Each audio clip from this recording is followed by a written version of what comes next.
Hello students, today our topic is Python programming and in this lecture we are going to discuss some basics of Python programming. So let's start. First of all some facts regarding to Python programming. तो first fact है इसका, आप देख पा रहे हैं कि design किया था पाइथन को गाइडो वैन रूसम ने, कहाँ पर? National research institute for mathematics and computer science in Netherland. Okay, और कब? In late 1980s. तो ये 3 पॉइंट्स इंपॉर्टेंट है. नेक्स्ट क्वेश्चन इसमें ये बनता है दैट पाइथन प्रोग्रामिंग लैंग्वेज कैसे डेवलप्ड हुई. तो ये डेवलप हुई थी कुछ अदर प्रोग्रामिंग लैंग्वेजेस की हेल्प से, जिसमें लैंग्वेजेस आती हैं आपकी ABC and Modula 3, small talk, Algol 68, C and C++. Basically तो इसमें ABC और मॉडुला 3 ही थी. ठीक है. और एक्सटेंशन की जहाँ तक बात करें तो सभी प्रोग्रामिंग लैंग्वेज का अपना एक्सटेंशन होता है. इसमें एक्सटेंशन है .py. तो ये और सबसे इम्पॉर्टेंट बात, Python is free to download and use. Download करना फ्री है इसको और यूज़ भी आप फ्री में कर सकते हो इसे. पाइथन का पाइथन नेम क्यों पड़ा? पाइथन का पाइथन नेम पड़ा एक फेमस शो की वजह से. इस शो का नाम था मॉन्टीज पाइथन फ्लाइंग सर्कस. ये किसी स्नेक के नेम की वजह से पाइथन नहीं है, बल्कि एक शो था मॉन्टीज पाइथन्स फ्लाइंग सर्कस, उसकी वजह से इसका नाम पाइथन पड़ा. और पाइथन एक ऑफिशियल लैंग्वेज है गूगल के लिए, ये भी ध्यान रखने वाली बात है, बहुत इंपॉर्टेंट पॉइंट है ये. तो ये याद रखना है आपको. It was not named after a dangerous snake Python. ये किसी स्नेक के नाम पर इसका पाइथन का नेम नहीं है, बल्कि एक शो था मॉन्टीज पाइथन्स फ्लाइंग सर्कस, उसके बेस पर इसका नाम पाइथन पड़ा आपका. These are the different versions available for Python. First version is a Python 1.0. Standard release कब हुआ है? 1994 में. Next is Python 1.6, September 5, 2000. Python 2.0, October 16. Python 2.7, July 3, 2010. Python 3.0, December 3, 2008. Python 3.5, September 13, 2015. और भी वर्जन आ चुके हैं, लेकिन अभी बुक के अकॉर्डिंग अगर हम देखेंगे तो ये वर्जन्स हैं अभी आपके. ठीक है, अभी भी काम चल रहा है पाइथन के डिफरेंट वर्जन्स पर, और इसके आगे वर्जन भी आ चुके हैं. पाइथन 3.7 भी आ चुका है, आपके पास होगा भी सॉफ्टवेयर. अभी हम जो भी वर्क कर रहे हैं पाइथन 3.7 पर, हमने जितने प्रोग्राम एग्जीक्यूट किए हैं उसी पर किए हैं. ओके. अब पाइथन के फीचर्स क्या हैं? First one is Python is free and open source. It simply means that you can freely use and distribute Python even for commercial use. आप इसको फ्री में यूज़ कर सकते हैं, डिस्ट्रीब्यूट कर सकते हैं पाइथन को, अगर आपको कमर्शियल यूज़ करना है तो भी. Okay. Not only can you see and you not only can you use and distribute software written in it, you can even make changes to the Python source code. Python has a large community constantly improving it in each iteration. सबसे important बात है, जब हम ये कहते हैं कि Python free है एंड ओपन सोर्स है, तो इसका ये मतलब होगा कि फ्री ऑफ कॉस्ट हम इसे यूज़ भी कर सकते हैं. ठीक है. और इसका जो सोर्स कोड है वो अवेलेबल है, और सोर्स कोड के अंदर हम मॉडिफिकेशन करके एक नया पाइथन का वर्जन भी निकाल सकते हैं या डेवलप कर सकते हैं. तो ये फैसिलिटी भी है. तो ये फ्री ऑफ कॉस्ट है और ओपन सोर्स है. नेक्स्ट पॉइंट है Python is interpreted. Language processor के बारे में हमको ये पता है कि लैंग्वेज प्रोसेसर बेसिकली 2 टाइप्स के होते हैं, एक तो कंपाइलर और एक इंटरप्रेटर. जहाँ कंपाइलर में अभी आपका जो प्रोग्राम होता है वो सिंगल टाइम के अंदर हम उसे एग्जीक्यूट कर लेते हैं, एक बार में पूरे प्रोग्राम में जो भी एरर्स होती हैं वो सब फाइंड आउट हो जाती हैं, एग्जीक्यूट कर लेते हैं. लेकिन इंटरप्रेटर में ऐसा नहीं होता. इंटरप्रेटर में लाइन एग्जीक्यूशन होता है इसका. तो पाइथन में इंटरप्रेटर यूज़ किया जाता है. ठीक है. तो पाइथन इज इंटरप्रेटेड लैंग्वेज हम बोल सकते हैं. तो Python is a processed at run time by the interpreter. ठीक है. जैसे कि पर्ल और PHP है, उसी तरीके से इसके अंदर इंटरप्रेटर यूज़ किया जाता है. नेक्स्ट पॉइंट है पाइथन इज इंटरैक्टिव.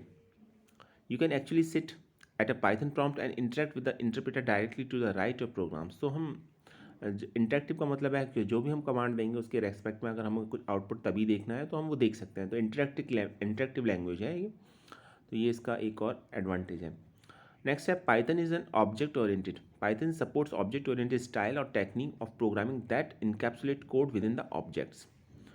अब ये जितनी मॉडर्न प्रोग्रामिंग लैंग्वेजेस हैं वो ऑलमोस्ट सभी ऑब्जेक्ट ओरिएंटेड प्रोग्रामिंग लैंग्वेज है. तो पाइथन भी एक ऑब्जेक्ट ओरिएंटेड प्रोग्रामिंग लैंग्वेज है.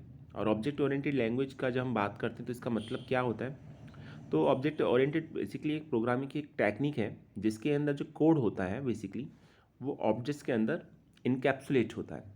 ठीक है, तो ऑब्जेक्ट ही बेसिक एंटिटी होती है इसमें जिसके थ्रू प्रोग्राम को हम रन करते हैं। Next, Python is beginner's language. Python is a great language for the beginners level programming and support the development of the wide range of application from simple text processing to www world wide web browsers.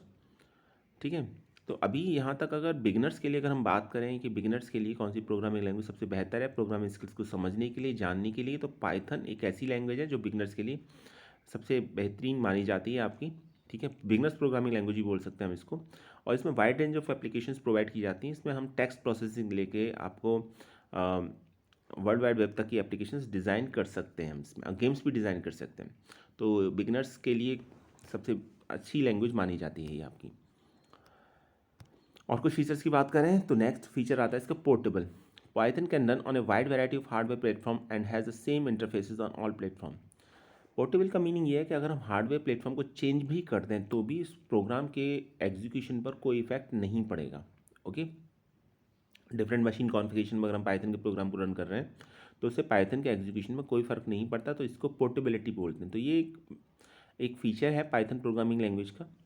Next, large standard libraries to solve common task. Python is a number of standard libraries which makes of a programmer much life of a programmer much easier since you don't have to write all the code yourself. For example, you need to connect MySQL database on a web server. You can use MySQL DB library using import MySQL DB. देखिए, Python आपका support करता है libraries को, और ये libraries भी आपकी standard libraries होती हैं और एक बिग अमाउंट में होती हैं। अलग अलग पर्पज़ के लिए अलग अलग लाइब्रेरीज़ होती हैं। लाइब्रेरीज़ क्या है? लाइब्रेरीज़ हैं आपका ग्रुप ऑफ फंक्शंस। इसमें डिफरेंट फंक्शंस दे रखे होते हैं पर्टिकुलर किसी एक टास्क से related. For example, numerical calculation से रिलेटेड नमपाई होती है आपकी ठीक है। ऐसे ही आपका पांडास है। ऐसे ही आपका जैसे आपको MySQL से कनेक्ट करना, MySQL क्या है आपका? MySQL है आपका एक डेटाबेस से आपको कनेक्ट करना है, तो कनेक्ट करने के लिए जो भी फंक्शंस अवेलेबल होंगे वो आपके MySQL DB के अंदर अवेलेबल होंगे। तो हमें करना क्या होता है? हमको करना ये होता है कि पर्टिकुलर हमें पहले टास्क को आइडेंटिफाई करना पड़ेगा। टास्क क्या है उसके रिगार्डिंग हमको लाइब्रेरी को देखना होगा, कौन सी लाइब्रेरी आती है जिसमें ये फंक्शंस हैं। उस लाइब्रेरी को अपने प्रोग्राम में इंपोर्ट करके हम उस लाइब्रेरी के सभी फंक्शंस को यूज़ कर सकते हैं। ठीक है, आपको कोई भी लाइब्रेरी अगर अपने प्रोग्राम में इंपोर्ट करनी है तो सबसे पहले यूज़ करना है तो सबसे पहले उसे इंपोर्ट करना होगा, उसके बाद ही आप उसे यूज़ कर सकते हैं। तो ये एक फैसिलिटी प्रोवाइड की जाती है पाइथन प्रोग्रामिंग लैंग्वेज के थ्रू कि अगर आपके पास कोई पर्टिकुलर किसी फील्ड से रिलेटेड टास्क है तो आप सबसे पहले आपको ये देखना होगा उसके रिगार्डिंग कौन सी लाइब्रेरी पाइथन में अवेलेबल है। उस लाइब्रेरी को आप यूज़ कर सकते हैं। रीयूज़ करने के लिए आपको इंपोर्ट करना पड़ेगा और उसके बाद उसके रिलेटेड जितने भी फंक्शंस हैं वो सब आप यूज़ कर सकते हैं। वो फंक्शंस बिल्ट इन फंक्शंस होते हैं, पहले से बने हुए फंक्शंस होते हैं, तो आपको उसको सिर्फ एज इट इज़ यूज़ करना है, वो आपको रिजल्ट प्रोवाइड करा देंगे। तो ये एक बड़ी फीचर है पाइथन प्रोग्रामिंग लैंग्वेज का कि इसके अंदर अलग अलग टास्क से रिलेटेड अलग अलग लाइब्रेरीज़ होती हैं और जहां आप उन लाइब्रेरीज़ को यूज़ करके आप अपने टास्क को बहुत आसानी से परफॉर्म कर सकते हो। Next is GUI programming. Python support GUI applications that can be created and ported to many systems calls libraries and Windows systems such as the Windows MFC, Macintosh and the all X Windows systems of Unix। तो ये GUI की full form आप जानते हैं, graphical user interface. तो ये GUI को support करती है आपको। ठीक है, इन शॉर्ट अगर मैं आपको ये कहूँ कि पाइथन के अंदर अगर आपको प्रोग्राम करना है तो आप F5 बटन को प्रेस कीजिए सिर्फ, या रन पर जाइए, क्लिक कर दीजिए। तो आपको कमांड टाइप करने की ज़रूरत नहीं है। यहाँ पर आपको GUI सपोर्ट पूरा रहता है इसके अंदर। तो ये आपका GUI प्रोग्रामिंग लैंग्वेज है आपकी। Next is applications of Python. अब हम इसे पाइथन को यूज़ कहाँ कर सकते हैं? पाइथन को हम यूज़ कर सकते हैं वेब एप्लीकेशंस में, साइंटिफिक और न्यूमेरिकल कंप्यूटिंग में यूज़ कर सकते हैं इसको, आर्टिफिशियल इंटेलिजेंस में भी इसका यूज़ होता है। और लाइब्रेरीज़ हैं साइंटिफिक के लिए जैसे स्काईपाई और नमपाई, ये जो लाइब्रेरीज़ हैं इनका यूज़ करके हम साइंटिफिक और न्यूमेरिकल कैलकुलेशंस आसानी से कर सकते हैं। अर्थ साइंस के लिए अर्थपाई है आपकी। ठीक है, एस्ट्रोनॉमी के लिए एस्ट्रोपाई है आपकी। ये लाइब्रेरीज़ के नेम है, जैसे मैंने अभी थोड़ी देर पहले बताया था आपको कि अलग अलग टास्क के लिए अलग अलग लाइब्रेरीज़ होती हैं। आपको सिर्फ लाइब्रेरी को अपने प्रोग्राम में इंपोर्ट कराना होता है, उसके बाद उसमें के में जितने भी फंक्शंस होते हैं उनको आप यूज़ कर सकते हैं। तो बिना इंपोर्ट किए वो किसी लाइब्रेरी के फंक्शंस को यूज़ नहीं कर सकते। पहले आपको इंपोर्ट करना होगा और उसके बाद उसके फंक्शंस को पता होना चाहिए कौन सा फंक्शन क्या काम करता है, तो आपको सिर्फ वो फंक्शन यूज़ करना होता है और टास्क ऑटोमेटिकली कंप्लीट हो जाता है आपका इन दैट।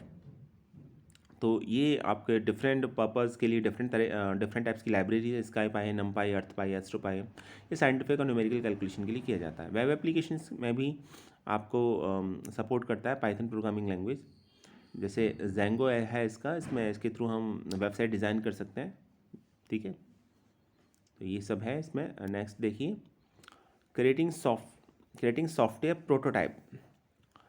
अभी सॉफ्टवेयर प्रोटोटाइप से क्या मतलब है, देखिए सॉफ्टवेयर का प्रोटोटाइप जब बनाया जाता है तो ये लुक एंड फील के लिए बनाया जाता है कि सॉफ्टवेयर कैसा बनेगा। तो सॉफ्टवेयर प्रोटोटाइप के लिए जो Python programming language support provide कराती है। और पाइथन, जैसे फर्स्ट लाइन देंगे, Python slow compare to the compiled language like C++ and Java. तो पाइथन का कंपैरिजन अगर हम C++ से जावा से करेंगे तो स्लो भी है। It might be a good choice if resources are limited and efficiency is a must. तो रिसोर्सेज अगर आपके पास लिमिटेड है तो पाइथन को आप यूज़ कीजिए, तो उस केस में पाइथन अच्छा रहता है आपका।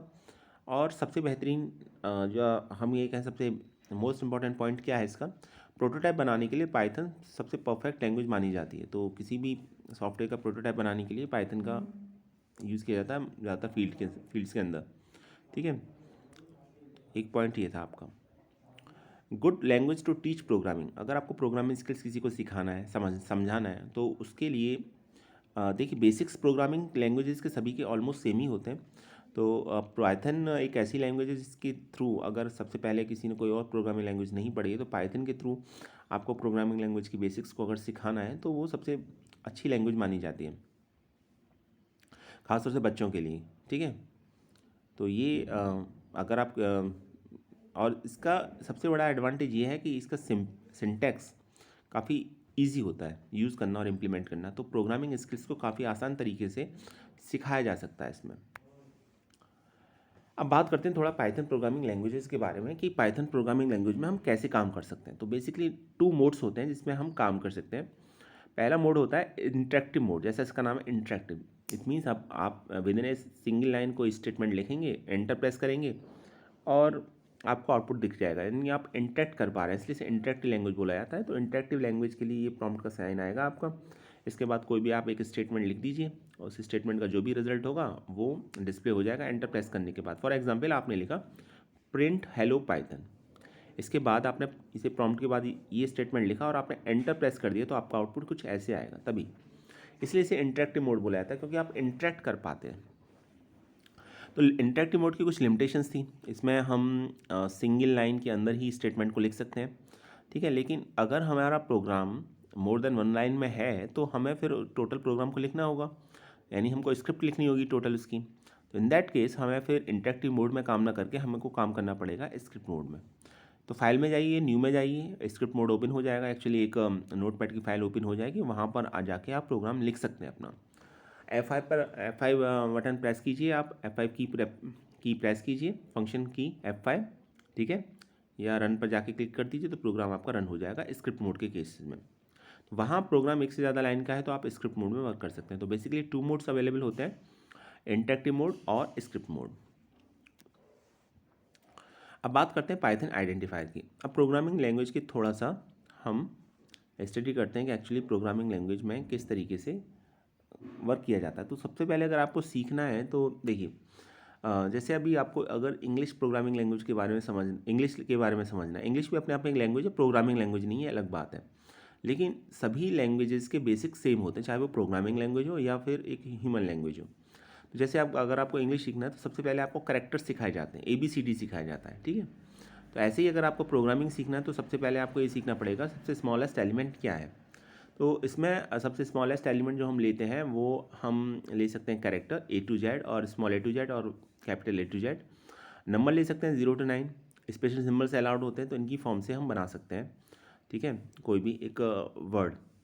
इसके बाद अब आपको वर्ड के बारे में सीखना है, जैसे इंग्लिश में वर्ड बनता है, ऐसे एप्पल है, मान लीजिए एप्पल एक वर्ड है, तो यहाँ हम उसे बोलेंगे आइडेंटिफायर। आइडेंटिफायर क्यों बोलते हैं, दैट आइडेंटिफाई समथिंग, आइडेंटिफाई करता है।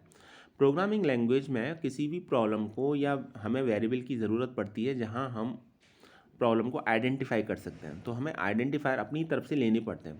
और ये यूज़र की चॉइस होती है वो उनका नाम क्या ले, नेम किस तरीके से ले वो, लेकिन इसके लिए कुछ रूल्स को फॉलो करना पड़ेगा।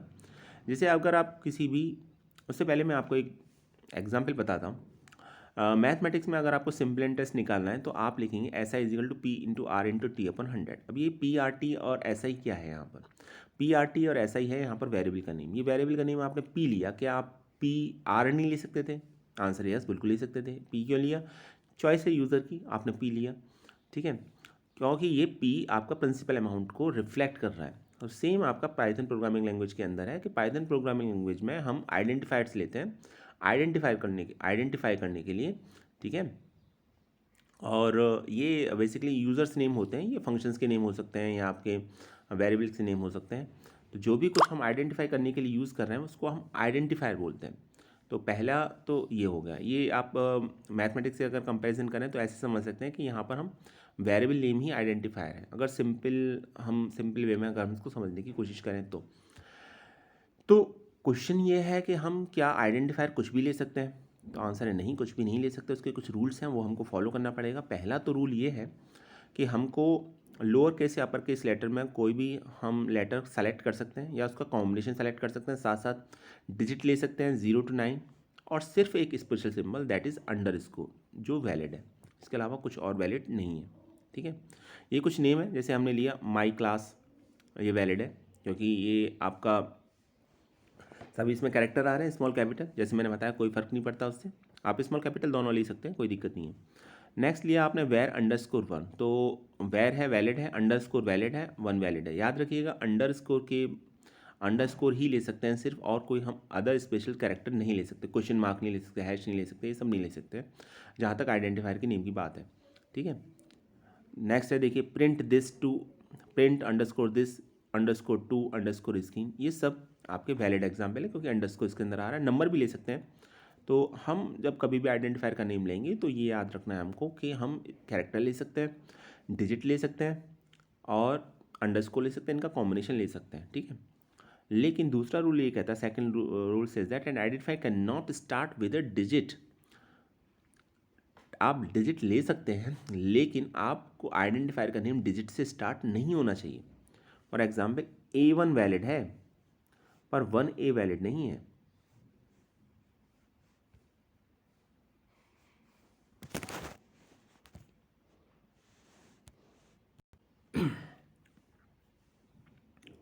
तो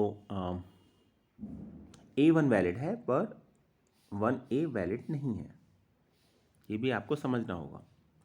A1 is valid but 1A is not valid, okay. So this is rule number 2. Next rule number, keyword cannot be used as an identifier. And what is the keywords? Keywords are the reserved words. Keyword reserve words होते हैं। सभी programming language में कुछ words होते हैं जो reserve होते हैं, जिनको हम यूज़ नहीं कर सकते as a variable name. For example for, ये फॉर एक कीवर्ड है तो फॉर को हम एज अ आइडेंटिफायर यूज़ नहीं कर सकते। ट्रू एक कीवर्ड है, इसको भी यूज़ नहीं कर सकते। फॉल्स भी एक कीवर्ड है, इसको भी यूज़ नहीं कर सकते। तो इसके लिए आपको कीवर्ड की डेफिनेशन पता होनी चाहिए और कीवर्ड पता होनी चाहिए कीवर्ड्स क्या हैं। तो कीवर्ड्स क्या हैं आपके? कीवर्ड्स हैं आपके रिजर्व वर्ड्स। तो जो वर्ड रिजर्व्ड है उनको आप आइडेंटिफायर की तरह इस्तेमाल नहीं कर सकते, यूज़ नहीं कर सकते, ठीक है। एक ही हो गया आपका। तो ये सभी कीवर्ड्स हैं। कीवर्ड्स आपके इन एक कीवर्ड है आपका, तो ये सब कीवर्ड्स की आपकी टेबल है। कीवर्ड्स की टेबल को आपको याद करना होगा। ये देखिए कि कौन कौन से कीवर्ड्स हैं। थर्ड रूल हो गया, keywords can not be use as an identifier. और फोर्थ पॉइंट मैं ऑलरेडी डिस्कस कर चुका हूँ, we can not use special symbol like, ये जितने भी स्पेशल सिंबल्स हैं, M% हो गया, एपिस्टोपिक मार्क हो गया, परसेंटेज हो गया, ये सब कुछ यूज़ नहीं कर सकते। आप सिर्फ अंडरस्कोर यूज़ कर सकते हैं जहाँ तक स्पेशल सिंबल की बात है, और कोई स्पेशल सिंबल यूज़ नहीं कर सकते, ये भी याद रखिएगा इसका। नेक्स्ट लेंथ के बारे में आता है कि क्या हम कितनी लेंथ ले सकते हैं, कितने कैरेक्टर तक ले सकते हैं। तो लेंथ की कोई लिमिटेशन नहीं है, आप कितनी भी बड़ा नेम ले सकते हैं। ये अलग बात है, हम लेंदी नेम नहीं लेते, इसलिए नहीं लेते क्योंकि हमें टाइप भी ज़्यादा करना होगा और कॉपी पेस्ट करने में भी फिर प्रॉब्लम आती है इसको, और एरर की भी होने के चांसेस बने रहते हैं इसके अंदर। तो हम लेते नहीं हैं, ये अलग बात है, लेकिन ले सकते हैं। रूल की जहाँ तक बात है तो रूल ये कहता है कि हम किसी भी लेंथ का आइडेंटिफाई ले सकते हैं, उसकी कोई लिमिटेशन नहीं है। तो ये रूल्स थे आइडेंटिफायर्स के, ठीक है। नेक्स्ट कुछ और बातें हमको ध्यान रखना पड़ेगा। Python is a case sensitive language. Python एक केस सेंसिटिव लैंग्वेज है। केस सेंसिटिव लैंग्वेज का मतलब ये है कि अगर आपने एक वेरिएबल का नेम मान लीजिए ABC लिया और आप प्रोग्राम में इसको दूसरी जगह ABC लेके यूज़ कर रहे हैं, तो ये दोनों सेपरेट कंसिडर किए जाएंगे, ये सेम कंसिडर नहीं किए जाएंगे, क्योंकि ये इसमें कैपिटल है, इसमें स्मॉल है। तो केस सेंसिटिव लैंग्वेज है, ये भी आपको याद रखना है, ठीक है। तो एक पॉइंट ये था। सेकेंड एक पॉइंट है, वो पॉइंट आपको ये ध्यान रखना है कि हम इसमें कैमिल केस स्टाइल राइटिंग का यूज़ करते हैं जब कभी भी हम वेरिएबल का यूज़ करते हैं या आइडेंटिफायर का यूज़ करते हैं, तो ये भी हमको याद रखने वाली बात है। ये कोई रूल नहीं है, लेकिन एक अच्छी प्रैक्टिस मानी जाती है कि आप camel case style of writing use करें। कैमिल केस स्टाइल राइटिंग क्या है? कैमिल केस स्टाइल राइटिंग का मतलब है कि कुछ इस तरीके से कैमिल केस को ही कैमिल केस में लिख के दिखाते हैं, तो कैमिल का C बना और फिर ये जो दूसरा बनेगा ये इस तरीके से बनेगा।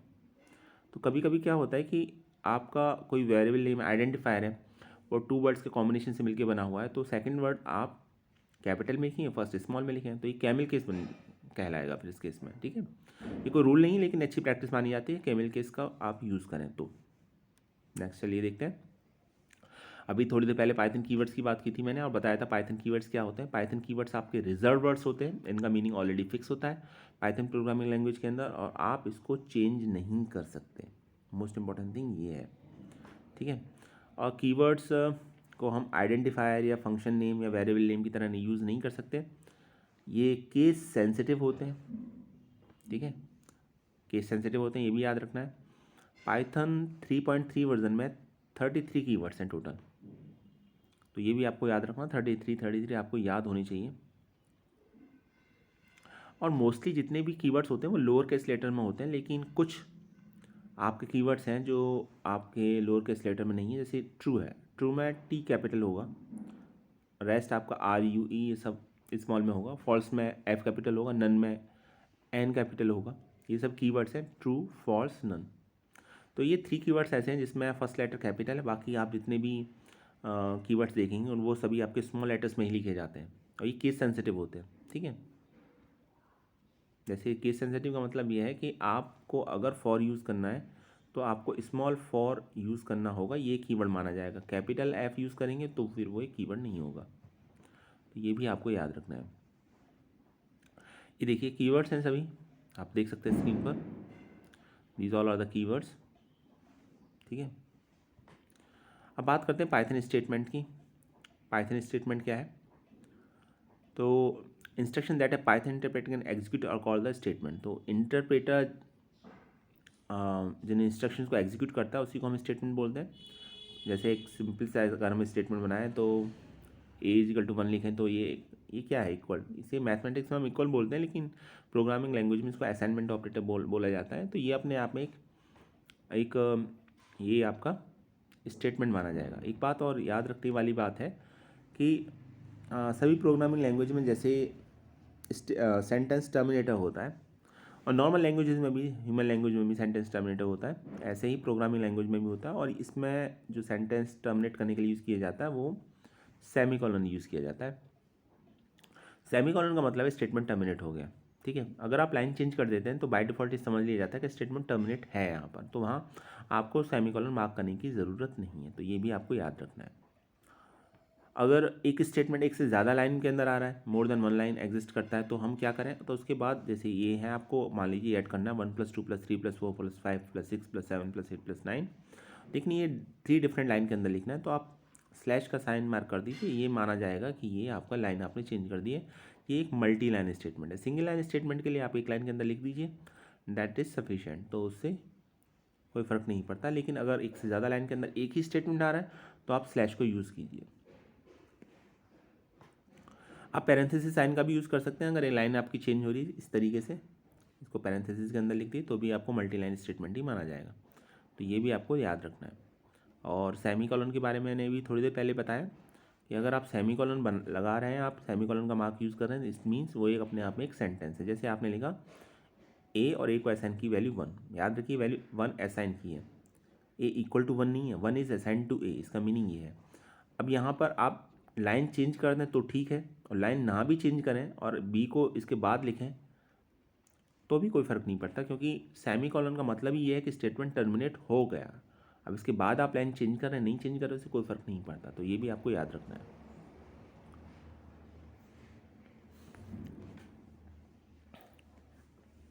चलिए आगे देखते हैं। ये अभी सब बातें आपकी हो गई। अब एक इम्पॉर्टेंट बात और है, और इसमें कॉन्सेप्ट है पाइथन प्रोग्रामिंग में इंडेंटेशन का और ब्लॉक का। अब इंडेंटेशन क्या है? इंडेंटेशन का मतलब ये है आपका, इस बात को समझिएगा, स्पेस। आपको स्पेस का इसमें बहुत इंपॉर्टेंट रोल है। आप स्पेस हर जगह ऐसे ही नहीं दे सकते। स्पेस का मतलब होता है कि आपका एक स्टेटमेंट दूसरे स्टेटमेंट से इंटर रिलेट कर रहा है। जैसे इस एग्जांपल में इफ़ ट्रू, ये लाइन है, इसके बाद कॉलन लगाया गया, ये सिंटैक्स है, अभी आगे देखेंगे तो प्रोग्रामिंग तब आपको समझ में आएगा। और नेक्स्ट लाइन के अंदर जब मैंने स्टेटमेंट लिखा तो स्पेस देने के बाद लिखा है। अब स्पेस का क्या इंपॉर्टेंस है? स्पेस का इंपॉर्टेंस ये है यहाँ पर कि जब ये स्पेस देने के बाद लिखा है तो दैट मीन्स ये स्टेटमेंट इस स्टेटमेंट से कोरिलेट कर रहा है।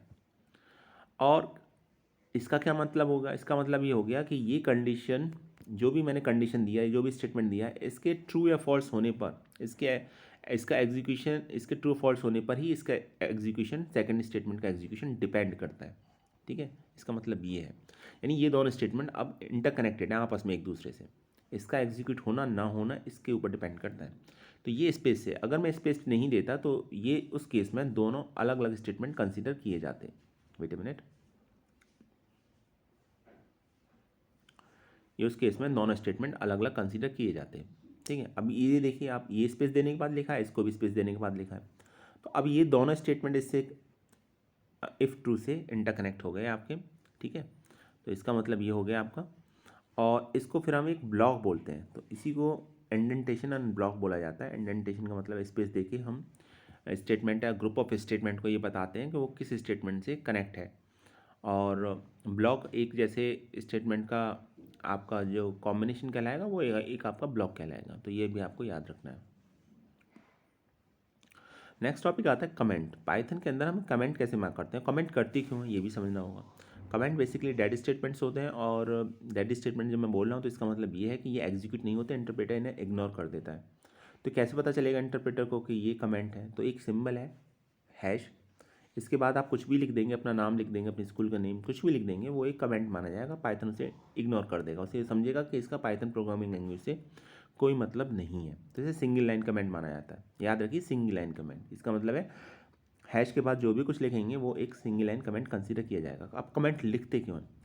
कमेंट प्रोग्रामिंग लैंग्वेज में इसलिए लिखे जाते हैं ताकि हम सामने वाले पर्सन को ये बता सकें कि ये जो हमने कोड लिखा है, इस कोड का पर्पज़ क्या है अपनी ऑन लैंग्वेज में। ठीक है, वो हम बताना चाहते हैं इसके अंदर, तो फिर हम कमेंट की फॉर्म में लिख सकते हैं। और एक अच्छी प्रैक्टिस मानी जाती है कि जो भी आप प्रोग्राम बनाएं उसके अंदर कमेंट हो। आप कमेंट कितने भी हो सकते हैं, कहीं भी यूज़ कर सकते हैं कमेंट को, इसकी कोई लिमिटेशन नहीं है कितने कमेंट होनी चाहिए। तो जहाँ भी आपको रिक्वायरमेंट है कमेंट का आप मार्क कर सकते हैं। तो इसको सिंगल लाइन कमेंट बोला जाता है। लेकिन अगर कमेंट मल्टी लाइन है, एक से ज़्यादा लाइन के अंदर अगर आ रहा है, तो फिर हम वहाँ पर ट्रिपल कोट्स का यूज़ करते हैं। ट्रिपल कोट्स का यूज़ कीजिए, और जो भी कुछ ट्रिपल कोट्स के अंदर लिखेंगे, जब तक या आप जो भी कुछ लिखेंगे वो एक मल्टी लाइन कमेंट माना जाएगा। जब तक आप ऑफ नहीं कर देंगे तब तक वो ऑफ नहीं माना जाएगा। और जो भी कुछ इसके अंदर लिखेंगे, चाहे वो कितनी भी लाइन के अंदर क्यों ना आ रहा हो, वो सब कमेंट ही माना जाएगा। हैश के साथ ऐसा नहीं है, ये सिंगल लाइन कमेंट है।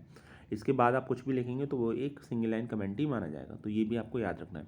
तो ट्रिपल कोट्स का यूज़ करते हैं जनरली मल्टी लाइन कमेंट के लिए, और हैश का यूज़ करते हैं सिंगल लाइन कमेंट के लिए। तो बहुत इंपॉर्टेंट पॉइंट है, इसको भी आपको याद रखना है। ठीक है, हैश का यूज़ किया जाता है सिंगल लाइन कमेंट के लिए, और ट्रिपल कोट का यूज़ किया जाता है मल्टीपल लाइन कमेंट के लिए। देखिए, ये एक मल्टीपल लाइन कमेंट का एग्जाम्पल है, और ये एक सिंगल लाइन कमेंट का एग्जाम्पल है। तो कमेंट यूज़ किए जाते हैं बेसिकली प्रॉपर में कोडिंग को समझाने के लिए। और सिंगल लाइन कमेंट का मतलब है विद इन ए लाइन अगर हम एक कमेंट मेंशन कर रहे हैं तो सिंगल लाइन कमेंट, और उसके लिए सिंबल यूज़ करेंगे हैश। हैश के बाद आप कुछ भी लिखेंगे वो एक सिंगल लाइन कमेंट माना जाएगा। और मल्टीपल लाइन कमेंट के लिए आपको ट्रिपल कोट्स का यूज़ आप कर सकते हैं। तो ये थी आज के प्रोग्रामिंग लैंग्वेज के बारे में कुछ बेसिक्स। उम्मीद है आपको समझ में आया होगा। नेक्स्ट प्रोग्रामिंग लैंग्वेज में नेक्स्ट इसके पार्ट में हम ये समझेंगे कि किस तरीके से पाइथन ऑपरेटर वर्क करते हैं। ठीक है, और वेरिएबल्स के बारे में समझेंगे कुछ। तो उम्मीद है अभी आपको ये समझ में आया होगा। अभी इसको आप रिवाइज़ कीजिए। Thanks for watching this video.